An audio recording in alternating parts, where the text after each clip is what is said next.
Se você tá antenado hoje em dia e não mora debaixo de uma pedra, provavelmente você sabe que a gente está em período de eleição.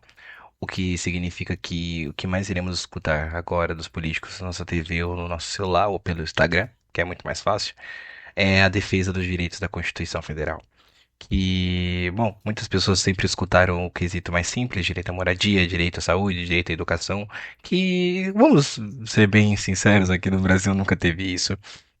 Mas afinal de contas, de onde vem esse livro que dá tanto poder a eles e tanto motivo para eles falarem que vão defender? A Constituição é nada mais nada menos do que um livro bastante grande que estrutura o Estado. E um dos maiores pensadores e filósofos desse quesito é Fernandino de La Sarre, que escreveu um dos livros mais famosos utilizados até na base de estudo do direito. Mas bom, essa parte você já deve saber. Primeiro, o ponto mais importante: o que é uma Constituição, afinal de contas? Lassalle já vem com os dois pés na porta, explicando que se perguntar para qualquer pessoa na rua, e eu tenho certeza que você pode perguntar isso agora, claramente eles não vão saber. Mas ou iam falar algo que é muito decorado, tipo que a Constituição é a proteção do Estado, ou eles iam inventar alguma coisa. E até é bem comum isso, né? Por causa que o Lassalle, ele sempre tentou explicar isso como uma coisa fora do quesito textual. A gente sempre vai ter livros ou conceitos que são muito apegados ao texto e raramente a gente vai entender o sentido dele. E não é à toa que o Lassalle teve que escrever esse livro, que é de uma reunião dele que ele teve, para poder explicar para as pessoas o que é uma Constituição. Não é apenas o livro, o que ela descreve, mas a essência de uma Constituição, o que faz uma Constituição valer. O método utilizado por La Salle é o método comparativo, que é uma abordagem de pesquisa fundamental utilizado tanto nas ciências sociais quanto em áreas mais técnicas, que consiste em examinar semelhanças e diferenças entre dois ou mais fenômenos, com o objetivo de explicá-los e compreendê-los profundamente, ao invés de um objeto de forma isolada. Por exemplo, qual é a diferença de sua namorada e sua ex?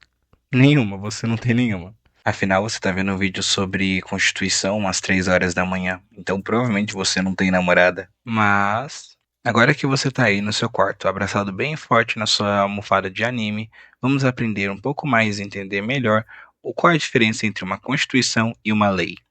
Primeiro ponto: Constituição e lei. Primeiro devemos usar a nossa receita de bolo para entender o que seria uma lei normal e uma Constituição.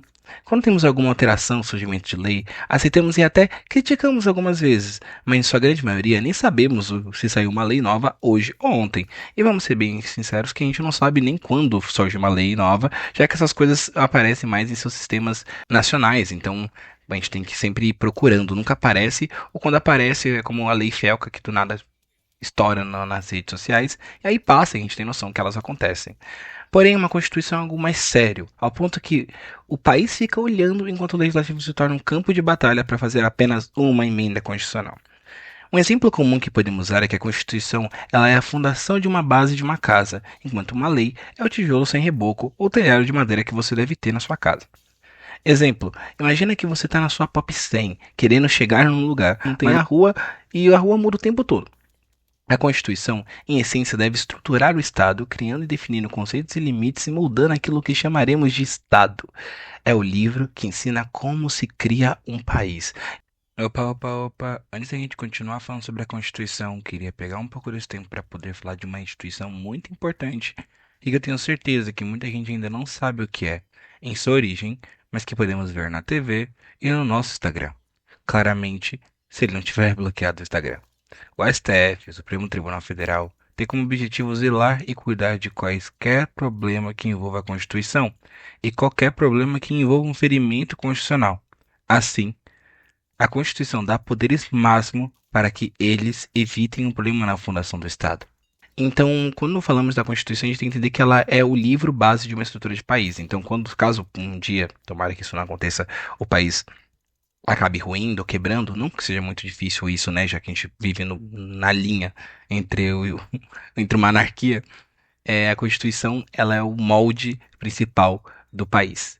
Mas agora você deve estar pensando, como todo mundo aceita um livro de receitas falar o que eu posso e não posso fazer?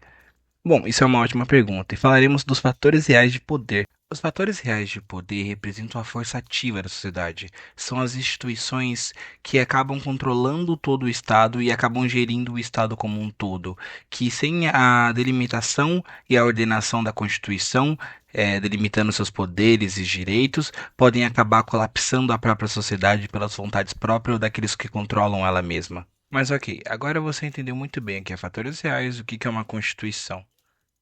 Agora, vamos imaginar um pouco o que aconteceria se não existisse uma Constituição ou simplesmente ela acabasse por agora. Primeiro ponto, início de tudo. Imagina que você está na sua casa agora e o agiota que você acabou não pagando queima ela para pagar a dívida. Amigo! Puta vida! Infelizmente, a única coisa que segurava sua porta para não bater com o vento era seu Vademecum que você comprou na Shopee para você utilizar no seu primeiro dia de curso de Direito na Estácio. Ao queimar, você percebe que uma notícia muito triste de que a Constituição documentada acabou para todo mundo e que aquele era o seu único registro documentado da Constituição e que atualmente não existia mais Constituição, afinal todo mundo teve Alzheimer e não lembra mais nada. Onde é que eu tô? Ato 2, o monarca. Bom, agora que acabou a lei e o legislador acabou de criar leis totalmente necessárias, o monarca, aquele que controla o exército, chega e diz: agora eu que domino isso tudo. E você não vai poder fazer nada. Claro que todo mundo não vai levar a sério, mas até você ver o que um calibre 18 consegue fazer com uma pessoa desarmada. Aí sim você entende que a monarquia e o controle do exército fazem parte da Constituição também.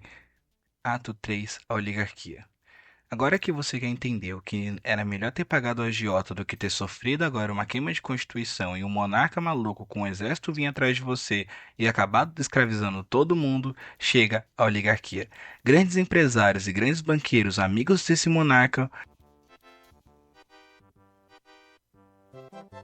acabam se reunindo e criando um grande estado privatizado, quase uma ditadura, com poderes e direitos que você não pode contestar mais. Grandes empresas irão forçar os trabalhadores a trabalhar em escalas escravagistas, sem direito à alimentação e sem direitos básicos para uma vida comum. Sendo assim, o maior pesadelo de Karl Marx. Ato 4, os banqueiros. Agora eu parei o roteiro por causa que os banqueiros são um pouco mais complicados de se explicar, a nível de ter que criar um vídeo específico sobre direito bancário e como funciona e como surgiram os banqueiros para você entender a dimensão de como eles se tornaram tudo isso que são e como eles controlam a sociedade da forma mais capitalista que existe. Se vocês gostarem, peço que coloquem nos comentários e curtam muito para poder entender e assim talvez o próximo vídeo seja sobre os banqueiros.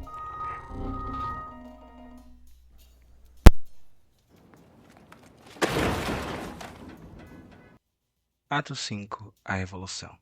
Nesse aspecto, já não precisa imaginar, a sociedade vai estar totalmente sufocada.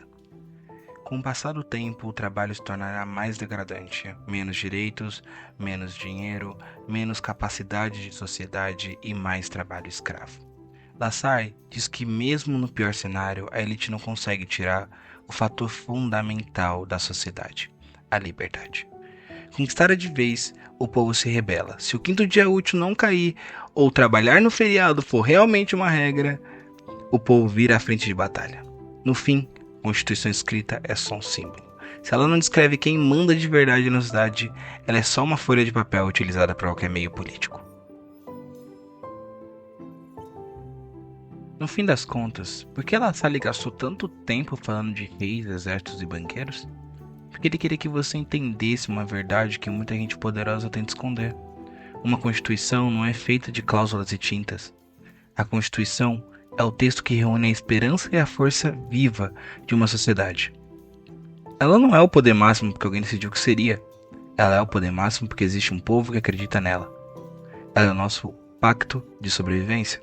O grito que existe limites que ninguém, absolutamente ninguém pode ultrapassar.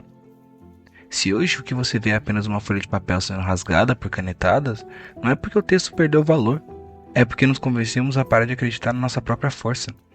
O papel só fica mudo quando a nossa voz se silencia. Entender a Constituição não é decorar artigos para uma prova de direito, é entender que cada linha ali foi escrita com o suor e a esperança de quem veio antes de nós, de lutas de pessoas que morreram tentando garantir que o futuro não fosse um jogo de cartas de mercado. É o alicerce da nossa casa. E se a gente não cuidar desse alicerce, a casa cai para todo mundo. Vamos parar de olhar para o livrinho verde e amarelo como um objeto distante e começar a enxergá-lo como o que ele realmente é e o que ele realmente foi feito para ser. O nosso escudo. Porque a Constituição não pertence aos tribunais. A Constituição pertence a você. A Constituição somos nós. Agentes sem sinais vitais.